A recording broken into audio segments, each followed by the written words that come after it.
జై శ్రీరామ్. అందరికీ నమస్కారం. వెల్కమ్ టు న్యూస్ అఖండ. నేను మీ కస్తూరి శ్రీధర్. మిత్రులారా, మీకందరూ కూడా పాకిస్తాన్కు సంబంధించినటువంటి ఒక ఇంట్రెస్టింగ్ న్యూస్ అయితే తీసుకొచ్చా. న్యూస్ మాత్రం సూపర్గా ఉంటుంది. ఖచ్చితంగా మీరు ఈ న్యూస్ని ఎంజాయ్ చేస్తారు, ఓకేనా? మామూలుగా మనం ఒకరి నాశనాన్ని కోరుకుంటే మన నాశనాన్ని మరొకరు కోరుకుంటారు, అవునా కదా?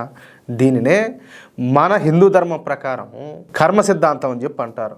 మనం ఎవరికి చెడు చేయాలని చెప్పి భావించినా అది తిరిగి అటు తిరిగి ఇటు తిరిగి చివరకు మనమే దానికి టార్గెట్ అవుతాం అన్నమాట. ఇప్పుడు ఈ ఉగ్రవాద దేశమైనటువంటి పాకిస్తాన్ విషయంలో కూడా అదే జరిగింది. ఉగ్రవాద దేశమైనటువంటి పాకిస్తాన్కు నిన్న ఒక కోలుకోలేనటువంటి చావు దెబ్బ తగిలింది. అది కూడా పాకిస్తాన్ చరిత్రలోనే అతిపెద్ద సంఘటన కావడం ఇక్కడ ప్రతి ఒక్కరు కూడా గుర్తుపెట్టుకోవాల్సిన విషయం. ఓరే స్వామి, అంతగా ఏం జరిగిందిరా నాయన అని చెప్పి మీరు అడగవచ్చు.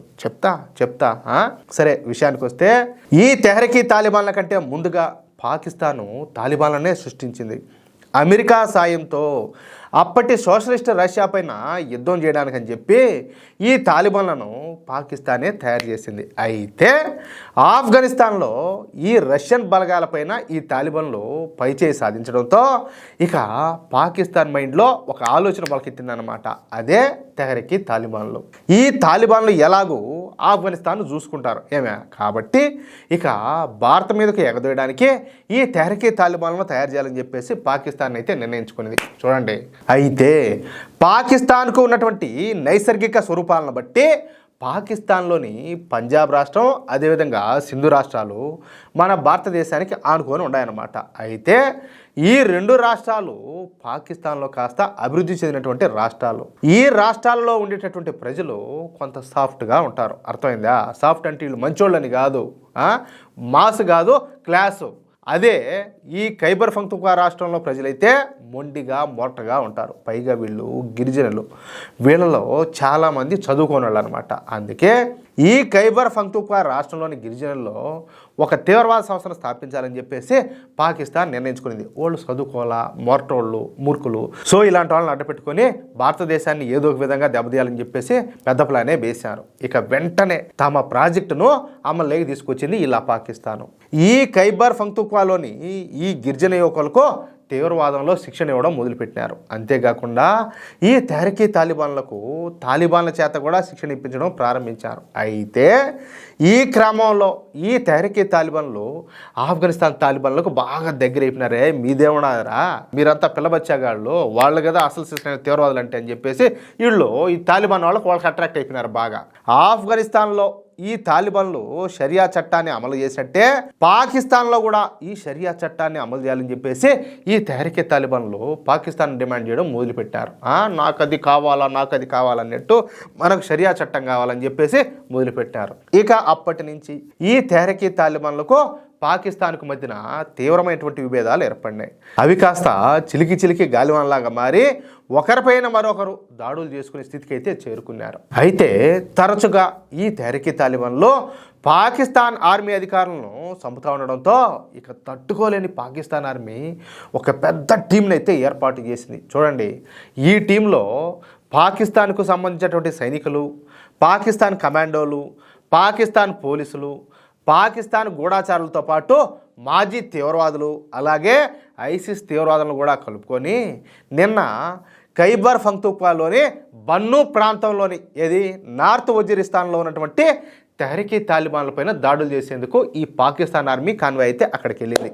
అందరినీ కట్టగట్టుకొని ఆడికి విన్నారు. మొత్తంగా 3000 మంది సైనికులు, పోలీసులు, గూఢాచారులు, తీవ్రవాదులతో ఈ పాకిస్తాన్ సైన్యం ఒక్కసారిగా ఈ తెహ్రీక్ తాలిబాన్ స్థావరాలపైన దాడులు చేసింది. చూడండి, కానీ ఆ స్థావరాలలో తెహ్రీక్ తాలిబాన్లు ఎవరు కూడా లేరంట. చూడండి, అది చూసి బెత్తరపోయినటువంటి ఈ పాకిస్తాన్ ఆర్మీ టీం ఏం చేసిందంటే, ఊరే ఇదేందో తేడా కొడుతుందిరా అని చెప్పేసి వీళ్ళకి మైండ్లో ఏదో మిగిలింది. ఇక వెంటనే తిరిగి వెనక్కి వస్తూ ఉన్నారు. అయితే మిరాన్ షా దగ్గర ఒక్కసారిగా తెహ్రీక్ తాలిబాన్లో ఈ పాకిస్తాన్ ఆర్మీ టీం పైన మెరుపు దాడులు చేశారు. అంటే వాళ్ళకు ముందుగానే ఇన్ఫర్మేషన్ వెళ్ళిపోయి వాళ్ళు అక్కడ లేకుండా వెళ్ళిపోయి ఇంక వీళ్ళు ఎట్టా రిటర్న్ అవుతారు కదా వచ్చిన వాళ్ళ కోసం మాటేశారు. కొండలకు రెండు వైపులా నుంచి ఈ దాడులకు దిగడంతో ఈ పాకిస్తాన్ ఆర్మీ టీము కుక్క తిప్పుకోలేకపోయిందంట. ఇక ఈ తెహ్రీక్ తాలిబాన్లు చేసినటువంటి దాడుల్లో నిన్న ఒక్కరోజే 840 మంది పాకిస్తాన్ సైనికులు కుక్క సాగు చచ్చారు. అంతేకాకుండా 1100 మంది పాకిస్తాన్ సైనికులు తీవ్రమైనటువంటి గాయాల పాలైనారంట. ఇక ఈ తెహ్రీక్ తాలిబాన్లు చేసినట్టే ఈ మెరుపు దాడి నుంచి తప్పించుకోవడానికి మిగిలిన వాళ్ళంతా కూడా చెట్టుకొకరు పుట్టకొకరు అంతా పారిపోయినారు. ఏముండాయో ఏం ఉడిపినాయో కూడా చూసుకోకుండా పరిగెడం మొదలుపెట్టినారు.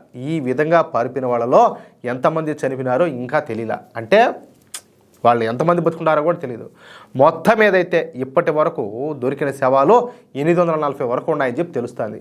ఈ విషయాన్ని పాకిస్తాన్లో ఉన్నటువంటి ఫ్రీలాన్స్ జర్నలిస్టులు సోషల్ మీడియా ద్వారా వెలుగులోకి అయితే తీసుకొచ్చారు. అది పరిస్థితి. మామూలుగా అయితే వీళ్ళు చెప్పుకోరు కదా, అవమానం కదా, అది పరిస్థితి. పాకిస్తాన్ చరిత్రలో ఈ విధంగా ఒక్కరోజే 840 మంది సైనికులు మరణించడం చరిత్రలో ఇదే ఫస్ట్ టైం. ఇంత భయంకరమైనటువంటి దాడిని పాకిస్తాన్ ఎప్పుడు కూడా చూసి ఉండదు. ఇక పాకిస్తాన్ మరి ఎప్పటికి కూడా ఈ తెహ్రీక్ తాలిబాన్లపైన యుద్ధానికైతే వెళ్ళే పరిస్థితి కూడా కనపడ్డలే. అంత భయపెట్టారు వాళ్ళు, అందులో డౌటేలే. అంటే భారత్ మీదకి ఊసిగొలపడానికి తయారు చేసినటువంటి ఈ తెహ్రీక్ తాలిబాన్లో ఇప్పుడు అదే ఉగ్రవాద దేశమైనటువంటి ఈ పాకిస్తాన్కు పక్కలో బల్యంలాగా మారిపోయినారనమాట. అది విషయం. మిత్రులారా, ఈ న్యూస్ కనుక మీకు నచ్చినట్లయితే ఖచ్చితంగా ఈ న్యూస్ నలుగురికి షేర్ చేయండి. అదేవిధంగా ప్రతి ఒక్కరు కూడా మీ యొక్క అమూల్యమైనటువంటి అభిప్రాయాలను స్పష్టంగా కామెంట్ రూపంలో తెలియజేయండి. ఇంకో విషయం ఏంటంటే, ఇంతవరకు మీరు కనుక మన ఛానల్ను సబ్స్క్రైబ్ చేసుకున్నట్లయితే ప్రతి ఒక్కరు కూడా మన ఛానల్ను సబ్స్క్రైబ్ చేసుకోండి, సపోర్ట్ చేయండి ప్లీజ్. జై శ్రీరామ్, జై హింద్.